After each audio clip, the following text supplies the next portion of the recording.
வணக்கம் இந்தியா. இன்றைய சிறப்பு பதிவிலே சந்திப்பதில் மிக்க மகிழ்ச்சி அடைகிறேன். போன வாரம் நமது சந்தைகள் ஒரு எபோவ் ஒரு 26,200க்கு மேலே, அதாவது புதிய ரெக்கார்ட் ஐயை டச் பண்ணினது. 26,325 டச் பண்ணினது. ஆனால் ஒரு flat to slight negative note அப்படின்னே சொல்லலாம். ப்ளஸ் 26,200க்கு கீழே முடிவடைந்திருப்பதும் ஒரு குறிப்பிடத்தக்க விஷயம் சொல்லலாம். போன வாரத்தில் சில முக்கிய விஷயங்களை பார்த்தோம்னா, நமக்கு ஆர்பிஐ இன்ட்ரெஸ்ட் ரேட் கட்டு, அப்புறம் ஜிடிபி அட் 8.2%, இதெல்லாம் ஒரு நல்ல ஒரு விஷயங்களாக இருந்தன. ஆனால் மற்ற சில விஷயங்கள் ரொம்ப என்ன சொல்கிறது, ஒரு மார்க்கெட்டில் ஒரு கஷ்டமான ஒரு புஷ்ஷை கொடுத்தது என்று சொல்லலாம். அதில் முதலாவதாக நம்மளுடைய ஐஐபி டேட்டா 14 மாதத்தினுடைய லோவை தொட்டது. இரண்டாவது, நவம்பர் பிஎம்ஐ டேட்டா ஒரு சாஃப்டன் ஆனது.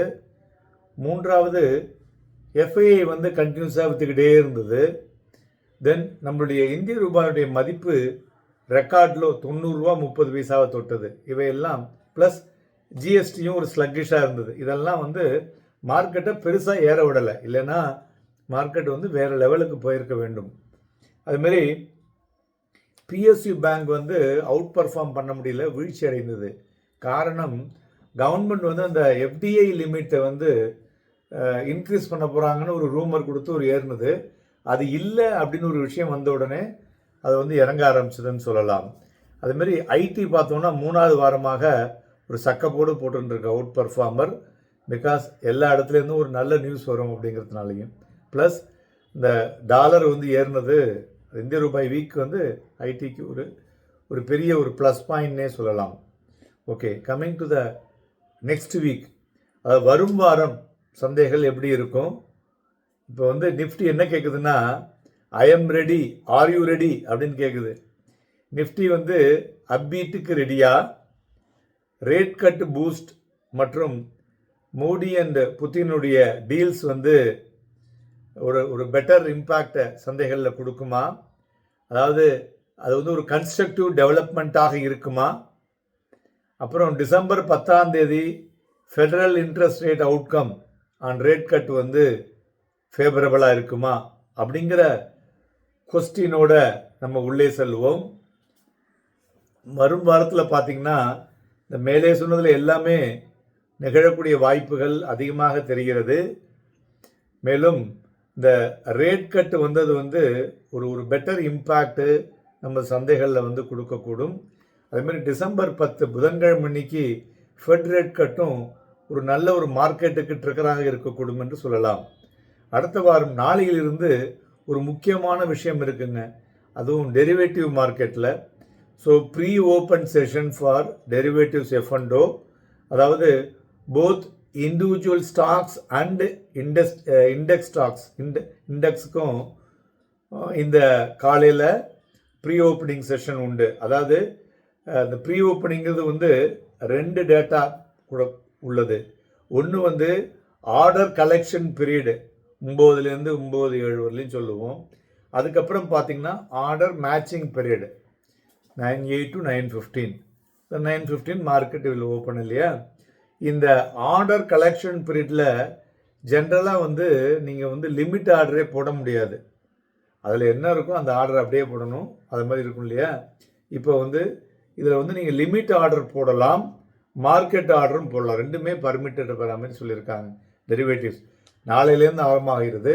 அதனால் ஒரு புது இன்புட் இருக்கிறதுனால நீங்கள் ஈவன் டெரிவேட்டிவ்ஸ் பண்ணுறவங்க மொபைல் ஆப்பில் பண்ணினாலும் சரி, இல்லை டெஸ்க்டாப்பில் பண்ணிங்கன்னா நிறைய அப்டேஷன் நேற்றைய தினமும் இன்றைய தினமும் நடந்திருக்கிறது. அதனால் ஒரு அரை மணி நேரமோ 1 மணி நேரம் முன்னாடி உங்களுடைய அந்த அப்டேஷனை சரியாக செய்து கொள்ளுங்கள். அப்போ தான் நீங்கள் அந்த 9 மணிக்கு பார்க்குறது கிளியராக தெரியும், இல்லைன்னா தெரியாது. ஓகேயா? அதுபோல் ஐபிஓ கிட்டத்தட்ட பார்த்தீங்கன்னா 13 ஐபிஓ வர இருக்கிறது. அதில் முக்கியமாக Wakefit IPO and ICICI Prudential AMC, இது ரெண்டும் மெயின் போர்டில் முக்கியமான ஐபிஓ. அதேமாதிரி எஸ்எம்இலும் நிறைய ஐபிஓ வருது. கிட்டத்தட்ட சற்றேறக்குரிய 40,000 கோடி ரூபாய் இந்த டிசம்பரில் கலெக்ட் பண்ணுறாங்க ஐபிஓ மூலியமாக.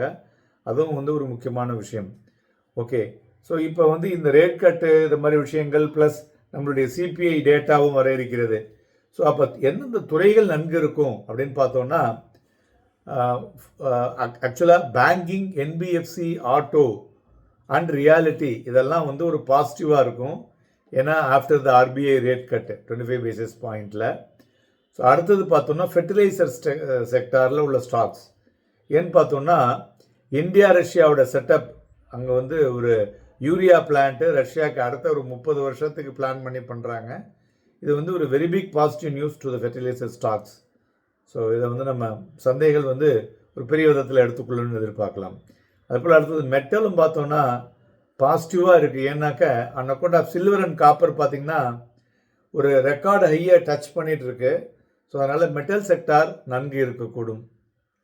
ஓகே, தென் டெக்னிக்கலாக மார்க்கெட்டை பார்த்தோன்னா மார்க்கெட் வந்து ஒரு higher top and higher bottom லெவல்லே இருந்துட்டு இருக்கிறதுனால நிஃப்டியும் டெக்னிக்கலாக 26,000க்கு மேலேயே இருந்துட்டு இருக்கிறதுனால ஒரு புல்லிஷ் பொட்டன்ஷியல் மூவ் 26,350 26,450 வரலையும் செல்லக்கூடிய வாய்ப்புகள் தெரிகிறது.